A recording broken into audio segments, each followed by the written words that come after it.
Terima kasih ya, seperti yang sudah kami sampaikan bahwa hari ini kami sudah membuat surat permohonan kepada hakim dan juga kepada jaksa bahwa klien kami Bang Rasman dalam kondisi tidak sehat, yaitu sakit vertigo dan GERD. Beliau tidak bisa mengikuti aktivitas untuk mengikuti persidangan hari ini. Dalam hal ini kami minta tunda 1 bulan. Ternyata tadi dikabulkan sekitar 1 minggu. Nah, kita minta apakah 1 minggu ini Bang Rasman bisa sehat atau sembuh? Jika tidak, seperti apa? Jadi jangan mereka memutuskan untuk waktu yang ditentukan mereka, bukan yang ditentukan dokter. Seharusnya waktu itu mereka memutuskan sesuai dengan keputusan dari dokter yang mendiagnosa penyakit Bang Rasman yang saat ini benar-benar penyakit lamanya kambuh, yaitu GERD dan vertigo. Nah, saya nggak mau dalam hal ini juga ada fitnah bahwa karena mentalnya kena atau ini mau putusan nggak bisa hadir alasan sakit. Jangan ya, mohon jangan. Karena 3 minggu yang lalu kami sudah hadir di sini dengan santai, dengan siap dan berdoa bahwa menunggu hasil putusan tersebut. Namun hakim menunda 3 minggu. Jadi hakim yang menunda 3 minggu ditunda oleh hakim, kami terima. Ternyata minggu yang lalu, 4 hari yang lalu, Bang Rasman ya mungkin karena kurang telaten ya, yang biasanya dia sakit vertigo udah tahunan. Tapi pantangnya kopi, ternyata dia minum kopi langsung detik itu juga penyakit GERD-nya kambuh, muntah-muntah, dan makin hari dia memaksakan untuk tidak ke rumah sakit. Tapi karena tadi kemarin baru dia dipaksakan untuk hadir di rumah sakit karena memang nggak memungkinkan dia untuk hadir. Nah, untuk itu kami minta doa kepada semua agar Bang Rasman bisa sembuh dan beraktivitas seperti biasa. Tadi permintaan kami dikabulkan untuk 1 minggu. Kami berharap Bang Rasman 1 minggu bisa sembuh. Jika tidak, kami juga akan berupaya untuk menambah penangguhan penundaan dari sidang ini. Tadi majelis kasih alasan nggak Bang Rahmat mungkin kenapa diberi waktunya cuma 1 minggu? Iya. Baik. Kalau yang disampaikan majelis tadi, kenapa pertimbangannya 1 minggu? Karena dari pihak penasihat hukum hanya menghadirkan surat, ya kan? Nah, hakim mintanya itu harus ada dokter yang menjelaskan. Karena hakim menyatakan bahwa kami bukan orang medis, kami tidak mengetahui untuk membaca ini dan seberapa parah sakitnya kami tidak mengetahui. Saya pikir ini adalah alasan yang yang kurang etis, kurang tepat gitu. Bahkan kurang menunjukkan rasa kemanusiaan. Bukti di dalam KUHP di pasal 184 salah satunya adalah bukti surat. Di hampir semua perkara surat keterangan dokter jarang diterangkan oleh dokter. Biasanya hasil visum langsung saja dilihat, pasti hakim sudah tahu. Oh ini. Tapi ketika kami memberikan surat dokter yang mana rekam medis daripada pemeriksaan Pak Rasman sebenarnya sangat jelas.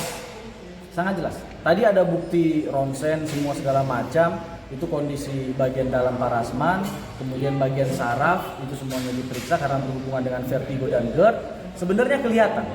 Gitu. Bahkan diagnosanya pun di dalam surat keterangan RSUD Koja itu diterangkan sakit-sakit apa aja yang diidap oleh Pak Rasman, yaitu GERD dan juga vertigo tadi. Kemudian Pak Rasman juga glukosanya atau kadar gulanya itu cukup tinggi dan tekanan darah itu juga tinggi, tensinya tinggi pada saat pemeriksaan kemarin. Jadi teman-teman, kenapa dari kami mengajukan permohonan selama 1 bulan untuk penundaan persidangan ini? Kami harus memastikan kesehatan Pak Rasman terlebih dahulu. Bukan kami mau mengulur-ulur, enggak. Sejujurnya Pak Rasman sangat siap untuk menghadapi putusan ini. Kami buktikan 3 minggu yang lalu, padahal sidang yang seharusnya online, kami tetap datang ke Pengadilan Negeri Jakarta Utara. Pak Rasman hadir secara gentleman dan kami sudah bermohon untuk masuk sidang ke dalam, tetapi dari dalam menyampaikan dari luar saja karena sidangnya online. Berhubung pada waktu itu sedang ada kondisi Jakarta yang demo besar-besaran, jadi semua aktivitas persidangan dibuat secara online kan begitu. Nah kemudian kondisi Pak Rasman ini saya terangkan sedikit. Awalnya itu Pak Rasman pada hari Selasa minggu lalu itu Pak Rasman live di salah satu stasiun TV swasta. Pada saat live itu dari jam 7 sampai dengan jam 10. Karena kami buru-buru pada hari itu Pak Rasman belum sempat makan. Kan begitu. Kemudian Pak Rasman harus live selama 3 jam. Di sesi live itu paling yang dikonsumsi hanya air putih. Kemudian selesai live, Pak Rasman ketemu dengan salah satu sahabatnya. Nah, ketika bertemu dengan sahabatnya ini di rumahnya dihidangkan kopi.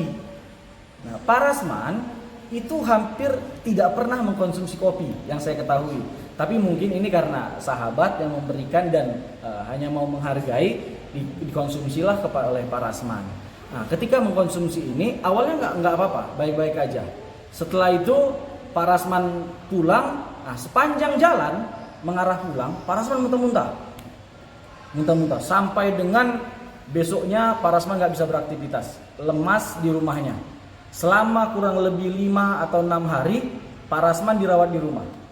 Ini berhubung Pak Rasman itu kan istrinya bidan, kemudian 2 anaknya juga dokter, makanya perawatannya secara intensif di rumah. Tetapi kemarin pagi sekitar jam 6 Pak Rasman mengeluh kondisi sakit dan lebih parah kondisinya. Kemudian dari keluarga memutuskan untuk dibawa ke rumah sakit. Nah, kemudian dari keluarga kenapa memilih rumah sakit Koja?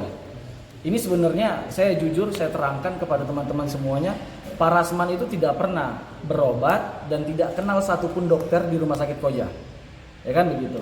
Tetapi berkaca dari pengalaman persidangan, dahulu ketika persidangan ke-15 itu kan Pak Rasman pernah mengalami sakit juga. Nah, kemudian kami merekomendasikan ke rumah sakit swasta yang Pak Rasman sering dirawat di situ, atau langganan lah kalau bahasa Medannya. Nah, tetapi dari hakim dan juga jaksa penuntut umum menyampaikan bahwa rumah sakit yang direkomendasikan harus rumah sakit pemerintah. Kemudian jaksa membawa Pak Rasman ke rumah sakit Koja. Nah, pertimbangan inilah keluarga kemudian berangkat ke rumah sakit Koja supaya kalau sudah dirawat secara intensif itu tidak lagi dipindah-pindahkan. Kan begitu. Nah, Pak Rasman itu dirawat dari semalam sampai dengan hari ini. Dan sekarang pun Pak Rasman masih dirawat. Kemudian tadi hakim menyarankan untuk Pak Rasman dipindah ke rumah sakit Bayangkara Polri di Jakarta Timur. Ini menjadi keliru dan sebagai bentuk ketidakadilan saya pikir yang sangat lucu gitu. Padahal sama-sama rumah sakit pemerintah kan, sama-sama dokter, sama-sama spesialis gitu loh. Rumah sakit Koja sudah memberikan rekomendasi bahwa untuk lebih baik, lebih intensif, Pak Rasman harus dirujuk ke luar negeri, ke Penang, Malaysia. Itu langsung saya dengar dari dokternya, dari dokter spesialis saraf yang menyampaikan. Kebetulan kemarin sekitar jam 1 saya berkunjung menjenguk Pak Rasman. Saya dengar langsung di situ dokternya menyampaikan potensinya Bapak harus dibawa ke Penang, Malaysia. Itulah alasan kenapa kami mengajukan permohonan penundaan itu selama 1 bulan gitu.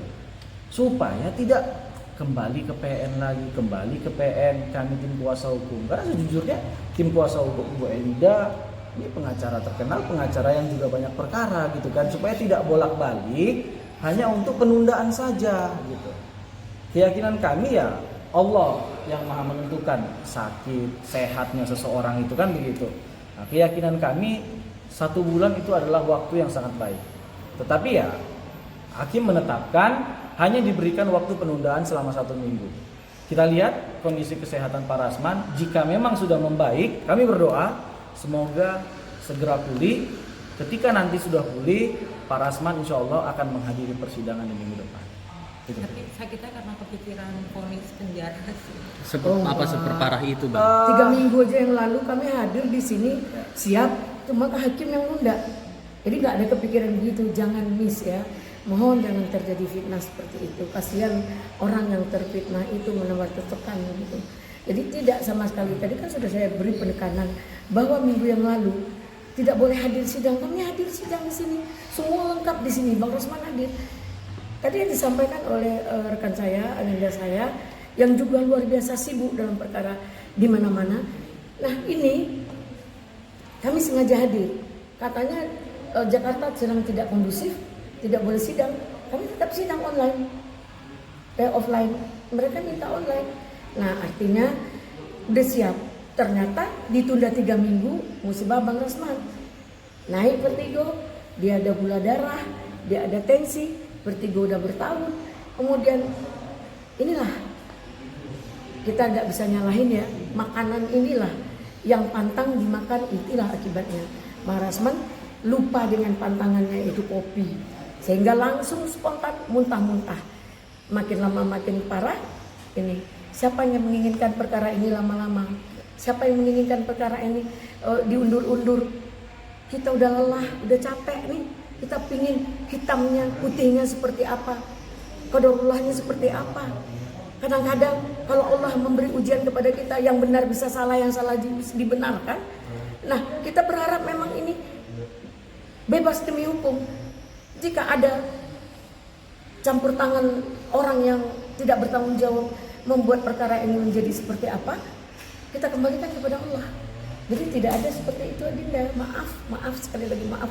Tolong jangan ada fitnah. Kasihan orangnya, penyakitnya kan lagi ini tensi tinggi kan. Jadi kasihan untuk berdiri aja pusing. Bang, berarti tadi kan ada rujukan buat ke Rumah Sakit Pinang Malaysia. Ya. Apakah secepatnya akan mau dirujuk ke sana?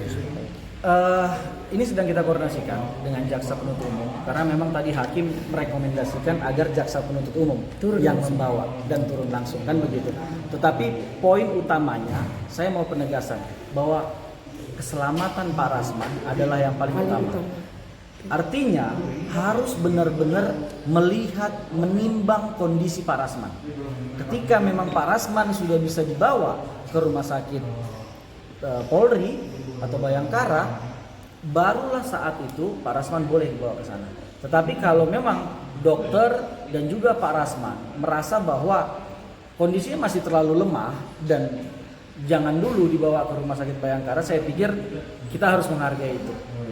Nah, koordinasi saya dengan jaksa penuntut umum, selesai sidang ini kami akan langsung berangkat ke rumah sakit Koja untuk menanyakan kepada Pak Rasman dan juga kepada dokter. Nah, apakah Pak Rasman diperbolehkan untuk dirujuk ke rumah sakit Bayangkara? Itu aja poinnya. Bang, Ya begitu ya. di luar kondisi kesehatan mungkin dari tim kuasa hukum ada langkah-langkah untuk nantinya menghadapi putusan Bang yang sudah disiapkan?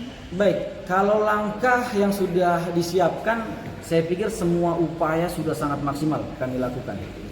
Mulai dari kami menghadirkan saksi ada chart, kemudian kami menghadirkan ahli, kemudian kami mengajukan pledoi, kemudian kami mengajukan duplik, mohon maaf gitu.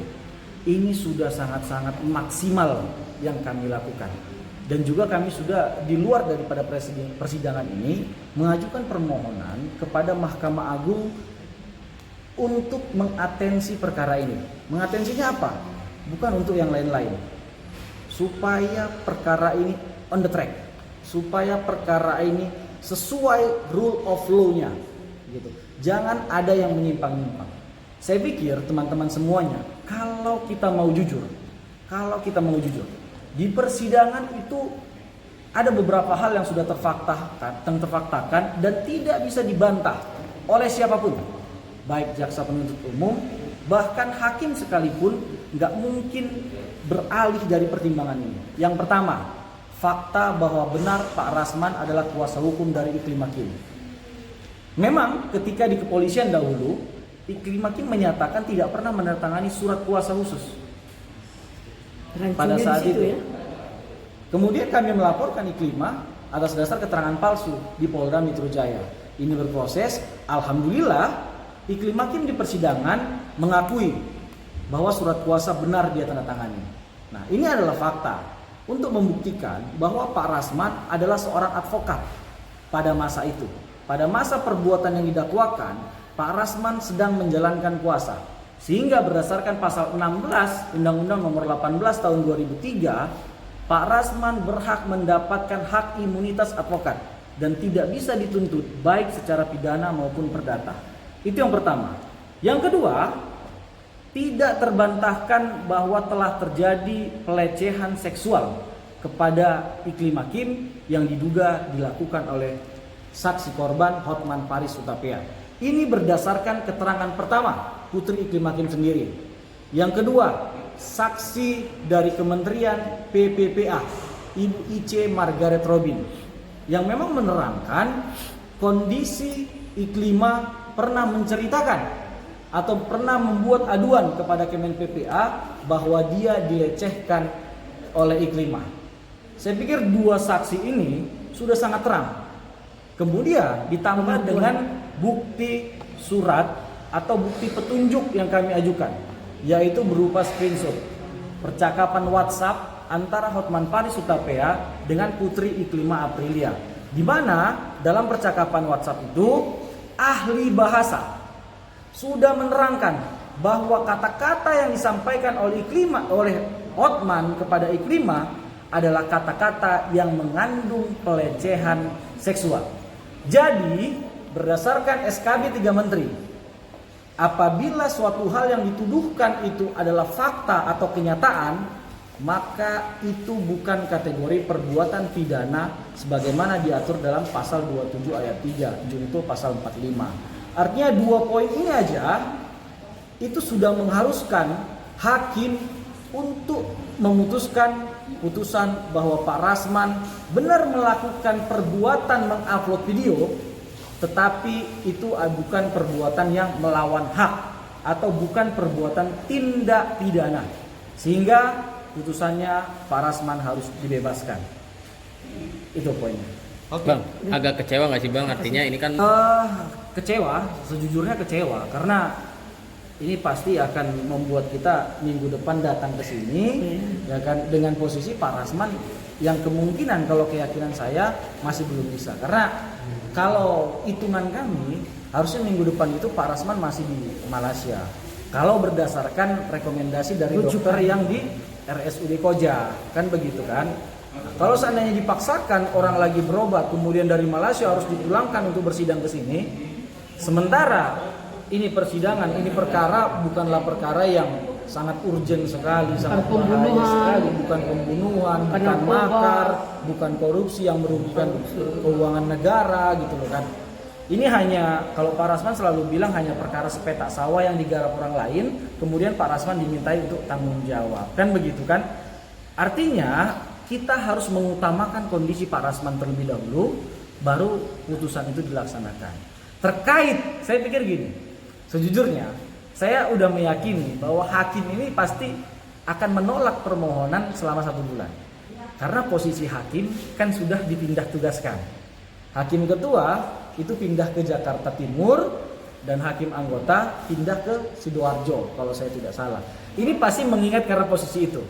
Saya pikir sejak awal begitu keluar surat keputusan dari Mahkamah Agung yang menetapkan mereka pindah tugas, kami langsung merespon dan menyampaikan surat bahwa untuk segera dilaksanakan surat itu. Segera digantikan saja hakim. Karena memang dari awal keyakinan kami hakimnya nggak netral, kan tapi begitu. pernah hakim menyatakan udah pindah ke tempat yang baru. Nah, hakimnya sudah pindah, kembali lagi kan gitu. Artinya memang mereka yang mau berlama-lama di Jakarta Utara. Ya udah, perkara yang ini memang harus mereka pegang. Ini perkara yang ulet seolah-olah. Ada apa dengan perkara ini? Jadi kita juga ada negative thinking dong. Boleh dong kita berpikir yang tidak-tidak ya kan? karena kok memaksakan kehendak gitu. Udah dipindah secara institusi, masih ngotot, masih ikut sidang di sini. Sampai detik ini dipaksakan diganti hari segala macam. Bahkan kami dipaksa harus datang cepat. Dia mau semaunya dia. Kami masih saat ini masih tunduk dan patuh kepada aturan yang ada. Mudah-mudahan dengan etika kami, mereka punya pemikiran yang luar biasa buat kita dalam persidangan ini, memberikan kebebasan buat Bang Rasman. Terima kasih. Kayak gitu ya. Oke, Thank you.